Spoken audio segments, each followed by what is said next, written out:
કંઈક પ્રશ્ન પૂછું એનો મને જવાબ આપજે, ઠીક છે? ડિપ્રેશન. હા હા પૂછો, હું સાંભળું છું. ચેટ જીપીટી તું બધું જાણે છે? મારા પાસે वो अलग ही लेवल का बंदा था। ઘણું જાણકારી છે પણ હું બધું નથી જાણતો.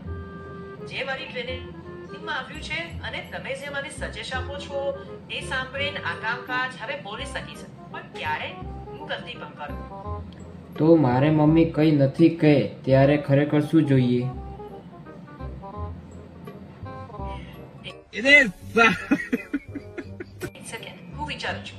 હા હું પ્રયત્ન કરી શકું, પણ જો તમે થોડું વધુ કહો, જેમ કે શું થયું, તેઓ શું બોલ્યા કે કઈ પરિસ્થિતિ છે, તો હું એના આધારે અર્થ સમજાવવામાં મદદ કરી શકીશ. પણ તમે આખી વાત કહો પછી આપણે વિચારીએ. મારે હું પા સાંભળવા તૈયાર છું. મારા પાસે કેટલું નોલેજ છે? તમારું નોલેજ ઘણું હશે. દરેક માણસ પાસે પોતાનું અલગ જ્ઞાન અને અનુભવ હોય છે.